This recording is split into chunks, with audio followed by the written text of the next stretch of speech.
Hey guys, what's going on? Today I'm doing a reacting to 3 creepy 2 lockdown stories. Probably not the best either, but yeah. So you won't be able to hear sound, and I apologise. Actually, wait, yeah, you can. Hold on, what am I doing? Sorry about this. Okay. Yeah. But I finally found 3 stories that take place during school lockdowns.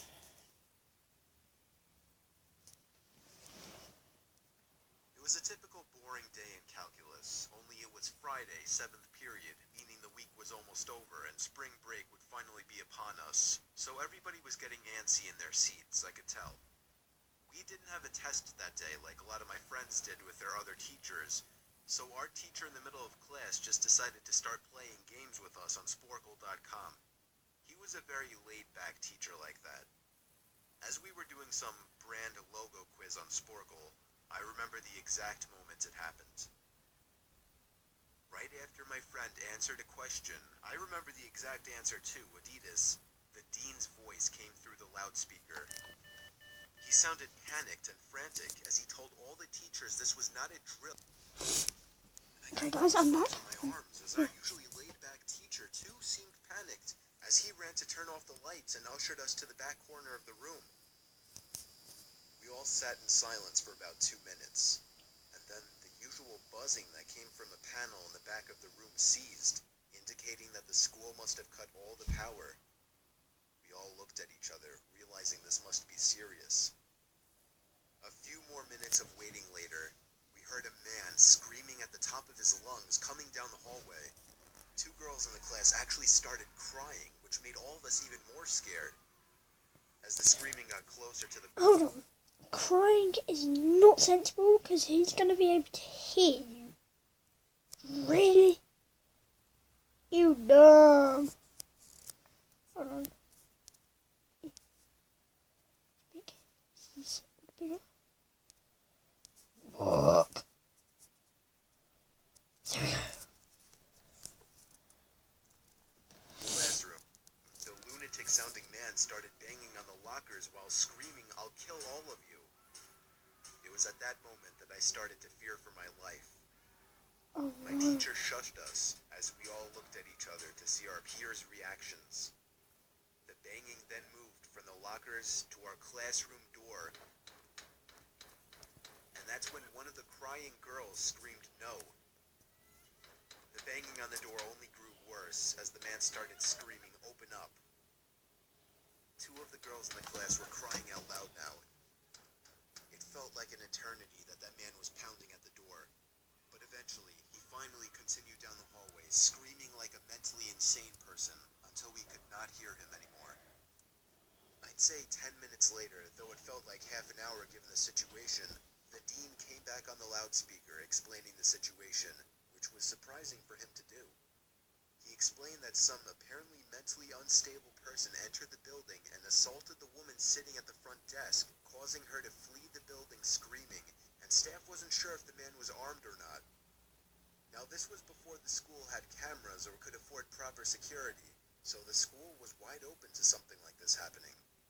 The staff had done a sweep of all the hallways and classrooms and couldn't find him, so the dean instructed the teachers to resume teaching but to keep all the doors locked and to not let any students leave for any reasons. The most disturbing part, however, is that one of the janitors working the night shift found the man sleeping in one of the storage closets near the back end of the school, and according to rumors that were spread by my peers, sticking out of his pocket was a .44 Magnum.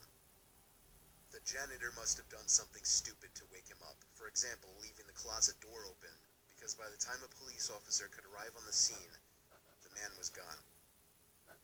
My entire class, as far as I know, to this day, has no idea if this man was ever found, but I like to think that right now, he's being given the proper help that he needs.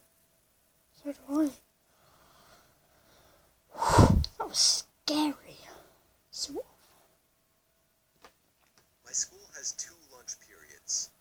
lunch period is for all 6th graders and some 7th graders. The second lunch period is for the other half of the 7th graders and all 8th graders. The lockdown happened in the beginning of October. The day the lockdown occurred, it was overcast and rainy. During the first lunch period, I heard 4 loud booms. I personally thought it was thunder, but the entire lunch crowd started screaming. I was thinking those kids were just serious pussies, but the campus security came in and started yelling at people to go into the multi-purpose room, and the kids who were in line buying lunch had to throw out their lunch and come inside. Me and some friends went inside the room along with a huge group of other kids. Everyone was curious as to what was happening. Our multi-purpose room is huge, and the back wall of the room is made of see-through glass. When me and my friends were rushed inside the campus, security was covering the glass with the curtains, and there were adults at every exit. My friend Eric was curious, as well as the rest of us, so he asked one of the adults what was going on. When he came back, he said, "You know how right in front of TMS there's those houses?" I replied, "Yeah." "There's this mentally disabled, crazy man that barricaded himself in front of his house, and he's threatening to commit suicide and kill the cops if he's evicted. He was walking around outside of school watching kids in a weird way," Eric told us. It turned out the man was also a registered sex offender, making matters worse. We were stuck in the multi-purpose room for a whole hour, taking up 2 periods. That's right. After the whole thing was settled, we were escorted to our classrooms one by one. I later found out that the man lives next to my friend Brandy, who told me about the previous Halloween when she saw the same man at his window cutting his arm and writing in his own blood, "Don't come here or I'll kill you," on his window. Of course, being Halloween, people, including Brandy, assumed it was just for the holiday. But after this horrific incident, we knew this man was mental, and we're glad he never got near us. Okay guys, I've watched this before. This is creepy as. I'm 22 years old, fresh out of Talking to college, you, and I Davey recently Moore. got a job at my old high school as a sort of computer intern in the school basement. The basement of the school is very messy and disorganized, but there is a small 3-person office that's actually very nice down there. It has 3 nice big desks, 2 mini fridges, a flat-screen TV mounted on the wall, and oh so satisfying air conditioning, a luxury that students and teachers cannot enjoy in the school. And of course, all the school servers and other computery stuff. I got the job because 3 of my old computer teachers flat out adored me. I could actually consider them as real friends, not just teacher figures. So they all helped tremendously in landing me this job. It's been great. Until something that happened a few weeks ago. My 2 co-workers that shared the office with me, Dave and Gary, weren't in the office at the time. They were upstairs working on papers or whatever. I was eating my sandwich during my lunch break when I got a phone call from one of the women in the front office telling me the school was on lockdown and that somebody, possibly armed, had entered the school. There wasn't much that I could do other than turn off the lights because, surprisingly, as nice as this little office was, it didn't have an actual door to it, just a big opening, and the door to the whole basement didn't even have a working lock. For my own safety, I did turn off all the lights in the office and my computer screen. I kept my phone on the desk, texting both Gary and Dave, but they wouldn't respond. I sat down there in the dark, playing games on my phone for like 20 minutes, waiting for the call from up front to tell me to resume working. I had no idea what was happening. I couldn't hear what was going on upstairs from down here, but I was not allowed to make any calls until I was informed that the lockdown was over. Then, the noisy basement door opened. As the creaking echoed across the basement and into my office, I sat up from my seat, wondering if I should call out Gary or Dave. I was eager to get some info from them. Someone then came running down the stairs, and their footsteps were approaching my office. I pushed away my chair and crawled under my desk. Somebody entered the office, but did not turn on the lights. There was just silence. This is so creepy. I can't even describe the fear I was experiencing. I felt like if I made one sudden noise, I'd be a dead man. Suddenly, my phone dinged as I got a text message. felt my entire world shrivel up and die at that one moment as I clenched my teeth in fear. Footsteps suddenly moved closer to me until I finally dove out from under the desk in capitulation, begging whoever it was not to kill me. And just then, someone grabbed my arm and pulled me up. It was some guy in a red plaid button-up, jeans, and a reddish-black cap. He told me, "It's okay, I'm just down here hiding with you." "What's going on up there?" I whispered to him.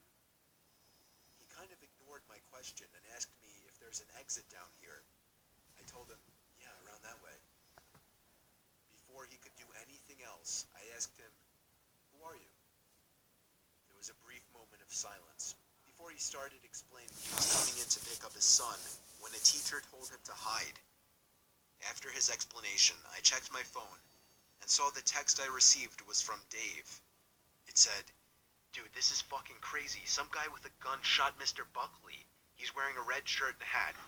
Whatever you do, don't come upstairs." I was about to reread that text out loud to the man until I realized. I looked up and felt my stomach sink. The man seemed to catch on to my suspicious stare. Panicking, all I could think to do was to run for the upstairs. A gunshot echoed through the basement, and I could hear the bullet ricochet off something metal in the darkness. But thank God the bullet missed me, and I made it upstairs. Police were waiting at all exits, including the basement exit, and caught the man the second he opened the door. More good news. Our teacher, Mr. Buckley, survived the gunshot. It was later determined that the man and Mr. Buckley had some beef for whatever reason, but that was never revealed. All we know is that Mr. Buckley couldn't have done anything that would have warranted this kind of reaction. And I know that the sound of that gunshot will forever echo in my mind. Okay guys, that is that. Like it says there, that is not my Twitter. Obviously it's not my video, and goodbye.